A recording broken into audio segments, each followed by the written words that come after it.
talk to a former teacher who I know will have strong opinions about that, Calvin Robinson. Good evening, Calvin.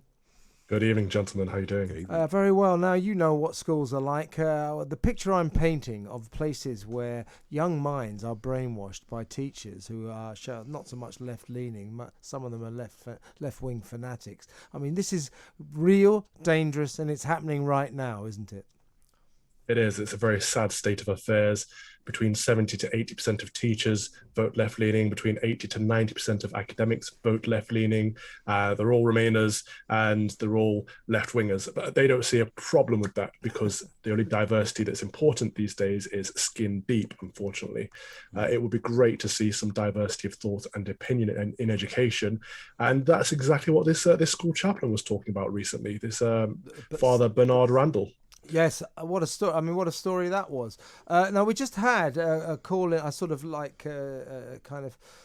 put it out there early, and we had a call from a teacher called a head teacher in Staffordshire called Mark, and he said he had to keep he voted Brexit. He said, I admit I'm right of centre. He said, but I can't tell any of my colleagues or my school governors what I think. He says, otherwise I'd lose my job. Now, I said to him, but this is the sort of stuff that's being pushed onto kids. Your colleagues are brainwashing kids, telling them what to think. That is an affront to the principle of education. They should be laying out the facts about Donald Trump and Joe Biden and the facts about Boris Johnson and Keir Starmer, whatever, Labour, Tories, and then let the kids make up their own mind. Don't tell them what to think. That's terrible. It's a travesty, isn't it? Absolutely. I used to have this all the time in my lessons. Kids would say, oh, yeah, Trump's a bad guy. I hate Trump. Because it's fashionable to say that, isn't it? I challenge them. So, okay, you're allowed to hold that opinion, but please tell me why. And they could never, because it's always just orange man bad. And it's the same with Boris Johnson. It's the same with Brexit. It's the same with the Tories. All of these things are perceived to be bad or evil. And there's no reason behind it. There's no evidence. There's no case. It's just these are what we're told. And people just assume it because everyone else thinks it. Yeah, because you'll say if you like Trump, you're a bad person. Everyone will think you're bad. So if you like, if you like Biden, then you're a good person. Everyone will think you're good. That's what they think. Yeah, exactly. I mean, it's so sad. Yes, there's no critical thinking behind it. So this chap, Dr. Bernard Randall, the Reverend Dr. Bernard Randall, who was, as you said, Calvin, he was in the papers at the weekend in the Mail on Sunday. He basically got drummed out of his job because this school that he worked at, admittedly an independent school called Trent College near Nottingham, they brought in this organisation called Educate and Celebrate, which is to spread the message of LGBTQ friendliness, and nothing wrong with that. We should be friendly towards the LGBTQ community, but I'm not sure why the government is giving this organisation £250,000, and I'm not sure why any school would feel it was necessary to bring these people in to shout about LGBT rights. And at one point, apparently, this organisation is a woman who runs it. She's standing up in front of this school and putting signs up and getting teachers at this school to chant. This is going to take me a little while to get this word right here, Calvin. Bear with me. Smash heteronormativity. And that apparently is the attraction to the opposite sex. So heteronormativity is the idea that the normal way of being is to be attracted to a member of the opposite. And that's bad. Sex. So teachers at this school were chanting, smash heteronormativity. I mean, you don't get that at Arsenal, do you? What happens if we do smash heteronormativity? What's the new normativity then? Is it LGBTQ? Because that would, I mean, I'm happy for people to live their lives however they want. But if heterosexuality is not the normativity, what's the word? Sorry, normativity. They're going to do a normativity play at Christmas. Yeah, we would die out as a species. It's ridiculous. But the problem is, and you said that this pastor was drummed out of his job. He was for doing his job. This is the outrageous thing about it. He was. referred to Prevent, who are the anti-terrorist unit. Yes. Anti-terrorist for promoting. In fact, he wasn't even promoting Christian values. I read his sermon; it was fantastic. He was promoting people's right to hold an opinion or to form beliefs of their own, different to what they're told. Sounds like Christian a terrorist to me. That a real threat to society. No, that you're quite right, Calvin. I mean, this was in response to the fact that Educate and Celebrate had been invited into the school and were busy doing what they think is important work. Kind of. Brainwashing everyone into thinking what they think. He stood up. I too read his sermon or his address to the pupils, and it was, by all means, agree with what you're being told here, but don't forget you have the right not to agree. And for that, he was reported to the anti-terrorist squad. And what does that tell you? That the headmistress herself is an extremist. These organizations like Educate and Celebrate, Mermaids, Stonewall have no place in schools. And the government have made it clear that they shouldn't be going into schools peddling one perspective as if it's fact, as if one narrative is the only narrative you're allowed. So why the government is funding Educate and Celebrate, I do not know, but they need to have a further look into that. We've seen this LGBT lobby, these hardcore extremist activists funneling their way through the back door into schools with Mermaids or with Stonewall, providing resources and training to teachers that promote one ideology as if it is the only acceptable ideology. And it seems like this headmistress was doing the same thing. As you've said, the pastor was saying, celebrate diversity of thought and opinion. You can all think the same thing, or you can all think different things. It's up to you what you believe, and no one can tell you what you have to believe. But let's not forget, this was a Christian school. So he had every right to say, actually, some of the things that these people have been saying are not in line with our views. And the school has a duty to abide by Christian values because it is a Christian school. So it's absolutely outrageous that he's the one that's been referred to Prevent. I would personally refer that headmistress if I was him.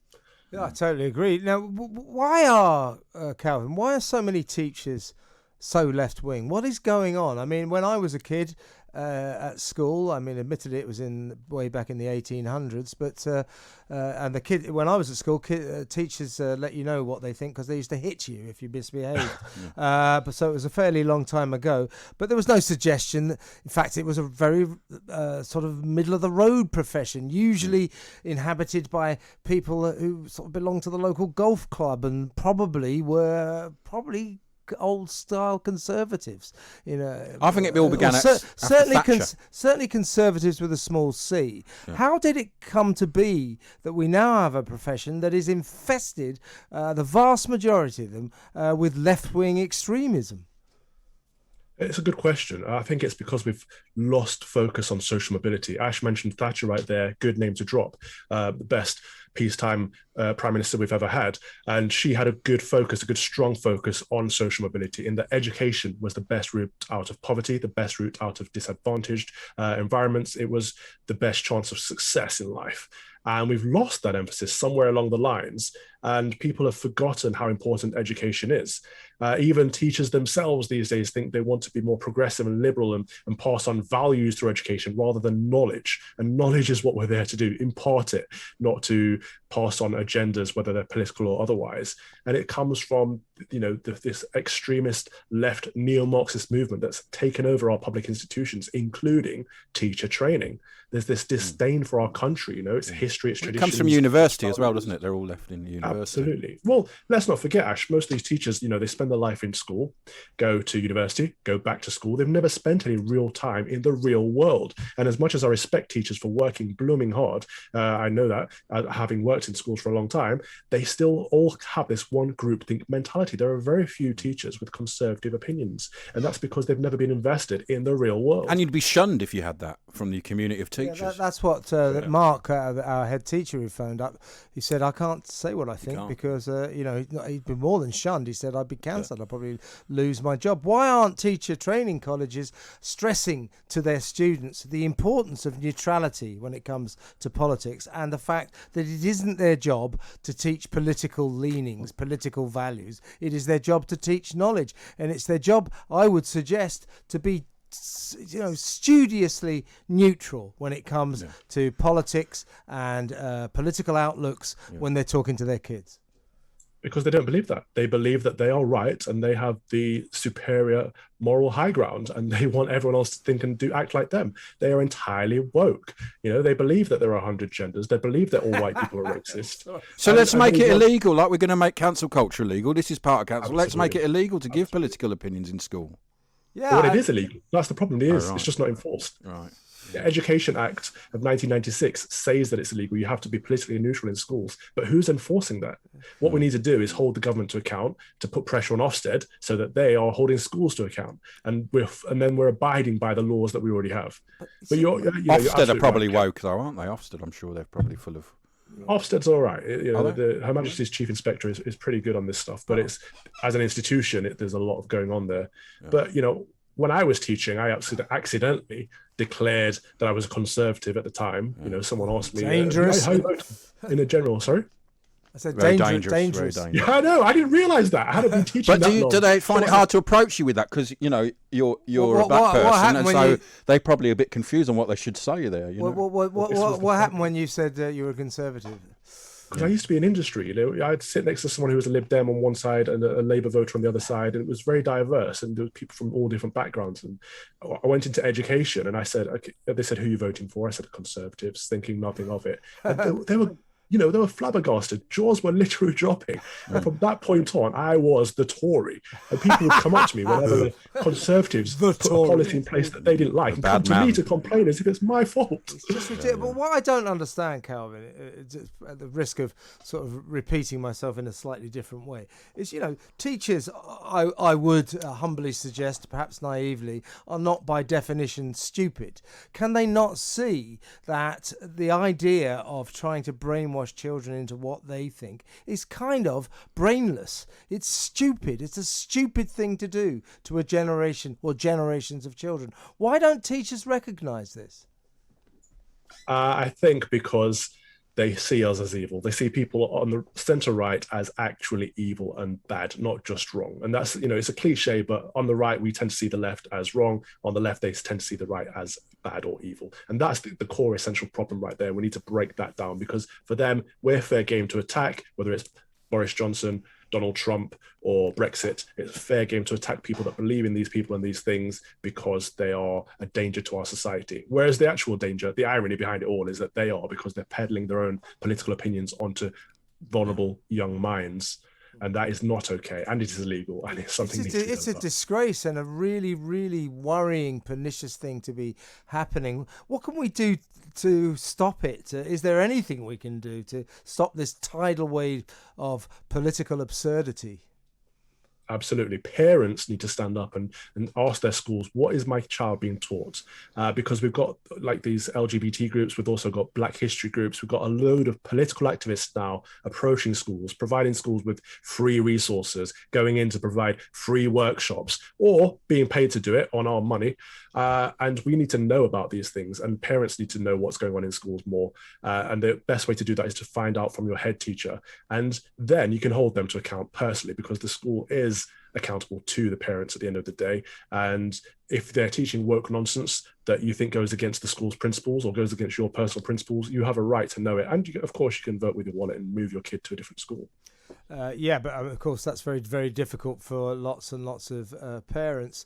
Yeah, I mean, it just is just terribly, terribly worrying. Could we not perhaps have a look at the idea that any school can invite in an organisation like Educate and Celebrate or Mermaids? I don't understand why schools need this. They are saying, be friendly, be nice to the LGBT community. Well, teachers, I'm all in favour of that, by the way. Teachers can tell the kids that. Mermaids, be nice to trans people. Teachers can tell them that. Kids don't need to be told that. Why are these slightly sinister organisations being empowered to go into schools and brainwash our children?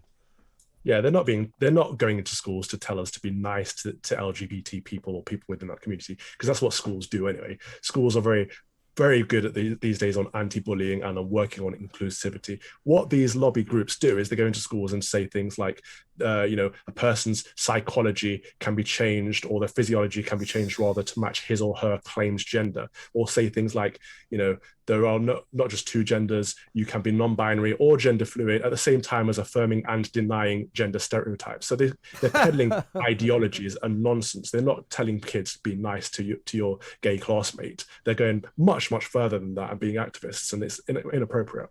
It's unnecessary. It really is. Calvin, I could talk to you for hours about this, and probably will at some time fairly soon over a drink. But time is against us, so I thank you very much for your time and contribution this evening. Good stuff there from former teacher, now conservative commentator, Calvin Robinson. Interesting, isn't it? Very interesting, very interesting. It's a bad situation at our school. It really is. He's Ash.